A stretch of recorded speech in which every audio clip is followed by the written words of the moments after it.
How you guys doing? My name's Kevin, and today I want to show you how to take better photos of your kids, your pets, and just better family photos in general. So let's just jump right in. What can you do to be better about taking photos, getting better photos, and then better at following through with editing these photos and having these photos forever? Let's go ahead and jump into the technical aspects of what we're gonna do today. Number one is we're gonna move around a lot. We don't wanna take photos from the same spot. We want a lot of different backdrops, a lot of different looks, and just different angles.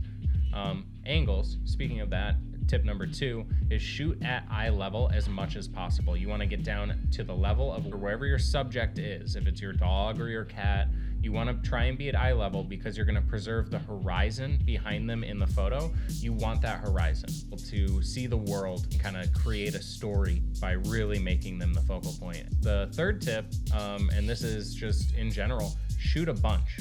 Burst shoot. Don't be afraid to hold the shutter down and take a bunch of shots straight through a moment and go back later and see what you got. Because a lot of times you'll find that you end up with 2 or 3 great photos, and part of what makes them great is that they're in a sequence. And you've got these 3 photos that tell you so much more than you could have ever gotten from just one. The second thing about shooting in bursts, when I say shoot bursts and you end up with a sequence, the second thing is shoot a lot of photos. Just keep shooting photos. And you don't have to shoot all day to shoot a lot of photos, and that's what we're gonna cover right now. So we're going to go to the playground with the twins, and we're going to take 5 minutes, and in 5 minutes we're gonna see how many usable, great photos that we end up with, and I think that you're gonna be surprised.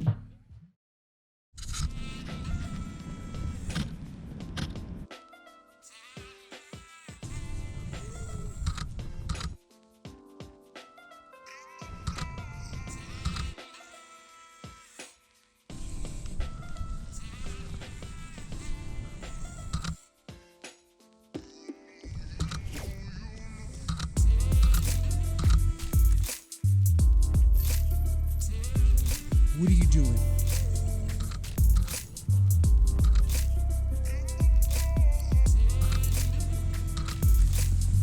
What are you doing?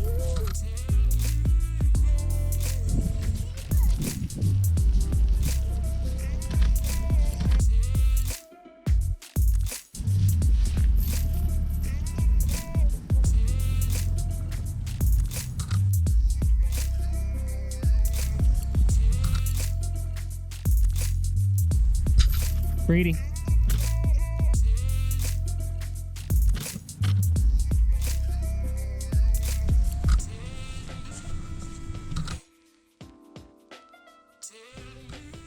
Ooh, what do you have there, Nikki?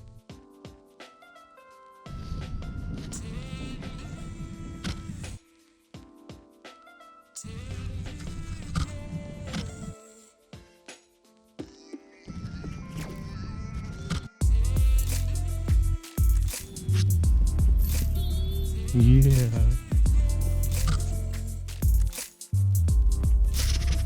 Hey, Brady.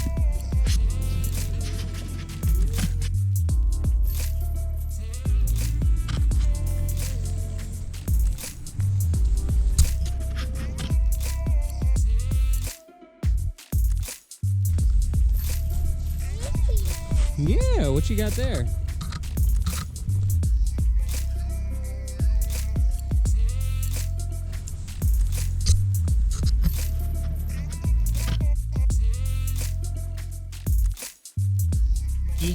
Cheeky.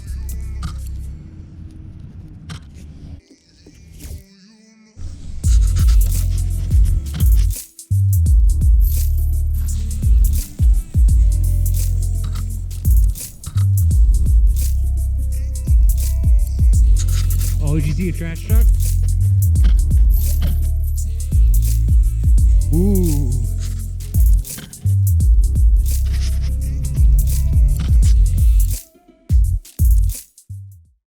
All right, back from the playground, and twins are down for a nap, which feels like a little bit of a miracle. So we are going to jump right into editing right now. No point in waiting until later. So let's get into what we have. So we've got our photos imported. I'm going to edit a whole bunch of these, and you will have already seen them in the video. But I'm gonna pull 10 of my favorites right here, and we're gonna go through just how quickly you can edit a batch of 10 photos using presets. So these are the presets that I use for my my weddings. The details I use sparingly because they are not flattering to skin tones. So we're gonna pick I usually use the Reception Cold, I feel like, is my favorite one to use, but I think for this batch, I'll use that for the rest of them, and for this batch, I'm gonna use the warm, no, I'm gonna use this one. I'm gonna use the Faded. All right, so the first thing we're gonna do is we're gonna adjust a little bit of the tint and a little bit of the white balance, just to kind of remove too much of the orange. You want it to be warm still, but I don't like orange in skin tones. I don't like it. It almost gives it a sepia look when it's a little too warm. So yeah, from there, I'm just gonna crop it down a little bit. Still want some of that sky in up there, just because it seems like it's the source of light. And we'll adjust it. I actually don't like that adjustment right there, so I'm gonna move it back. Most of the time the auto is pretty dead on. There's a lot going on in this photo, so I'm not gonna trust it too much. You can also use this little histogram up here to slide things back and forth if you don't feel like using the sliders.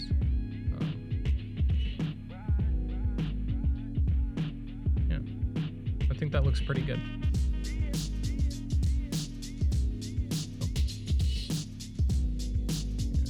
You can adjust the color of these things using this little dropper here. Make a few quick adjustments to the blues because they're just they're a little play school. They're looking a little bright blue, so we're gonna bring that down. And then I think that looks pretty good. So we're gonna hit copy. We're gonna make sure that none of our spot removal, our crop, our transform, and our local adjustments, all of those things are off. So we're just leaving the white balance, the color, and all of that. We don't want to alter the rest of the photo. We're gonna hit copy. We're gonna hit the arrow and just go to our next photo in our batch that we've picked out here.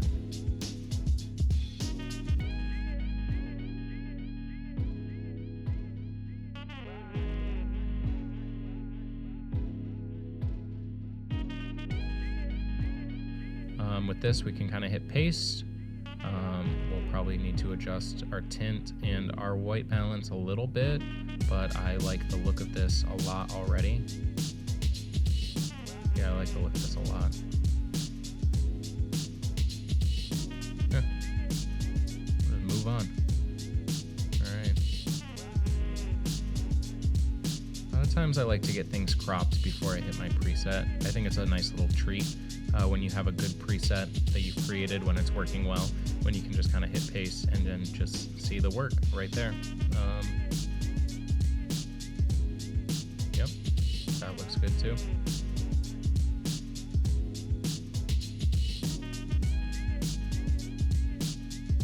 This next one's really cute. Now you can see, it looks like I missed focus. Yep, so this photo, the focus is on his fist, not on his face. So if you want to fix that, you can go into the sharpening. You can move that up a little bit. If you drag that sharpening up, you're gonna wanna bring the noise reduction up. That's one way to do it, especially if it's just a very, very soft focus. Then you can kind of sharpen things up doing that. If you're running into trouble, with any other focus here, we're gonna jump over into Photoshop for 1 second because I want to show you, this is my favorite feature in Photoshop. We're gonna refocus this photo right on his face.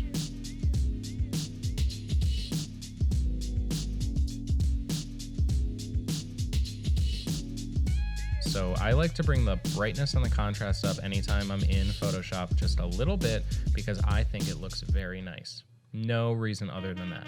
It's gonna make things a little brighter without actually bringing the exposure of your photo up. I think it kind of helps, especially when you're viewing a photo on a screen, on a phone. It can kind of brighten things up. But, so, we made a copy of that. We just converted everything down. and we're gonna go to high pass. We're gonna turn this layer, this top layer, into a high pass filter. And now you can barely see the photo underneath. You can see that little box there. We don't want this to get too high, these pixels here. So we're gonna leave it, I like to leave it generally around 2 to 3 when I'm doing sharpening. Sometimes I'll go a little higher if I'm not doing it on a person. If it's a product, then I'll sharpen things up, like rings, diamond rings. I use this tool a lot to sharpen up. And so now you can paint this on if you'd like to the face, or in a photo that's as blurry as this one, what I'm probably going to do is I'm just gonna apply the entire thing. Turn that into a group, and then you can see the before and after. So here it is sharpened, that's unsharpened, sharpened, unsharpened, sharpened, unsharpened, sharpened. Yeah, you can kind of see the change happen back and forth there.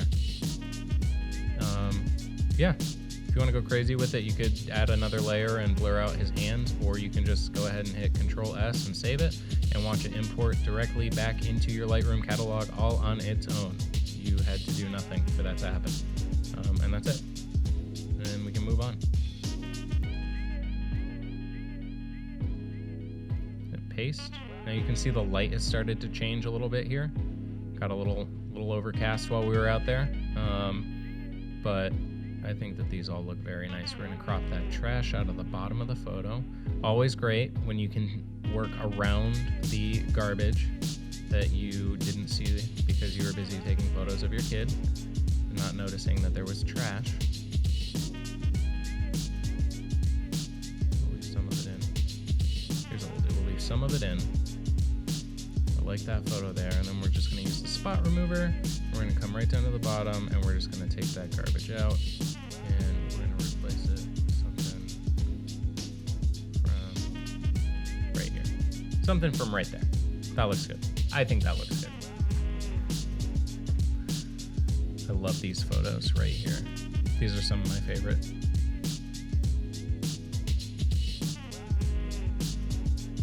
You see how great your kids are in photos when you're not asking them to take photos? Just stop asking them to take photos. There's no reason to ever ask. They're not going to do it. You know the answer. These look great.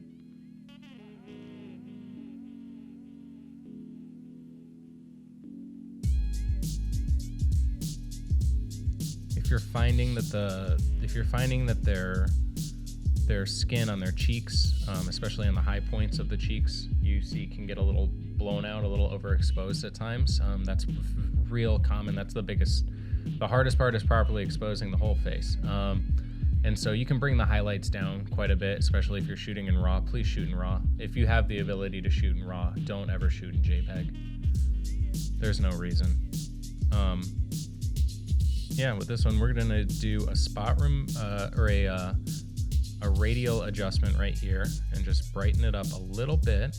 And because it's a picture of my kid, I'm gonna take the crumbs out of his hair right there. I don't like to do too many of these adjustments. I'm not going to use like too many layers, especially I'm not going to use a radial and a brush too, because I don't want too much of that artificial glow that you can see kind of happening around photos sometimes. This one looks really nice. I like the way that red pops. Crop this down.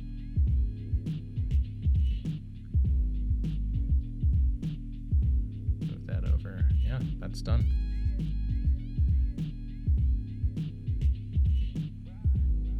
Paste right there. It's a little bright.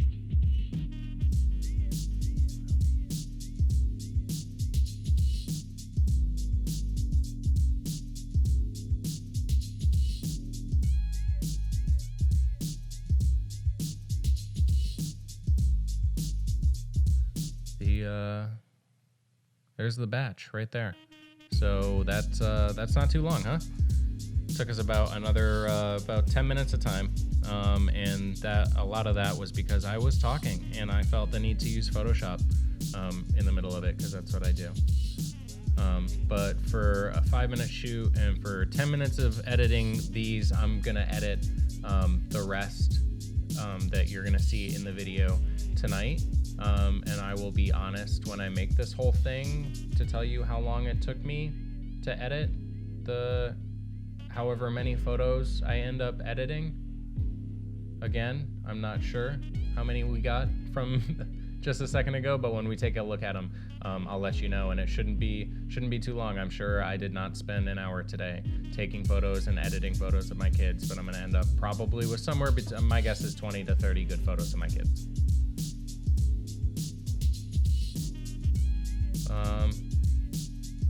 Yeah,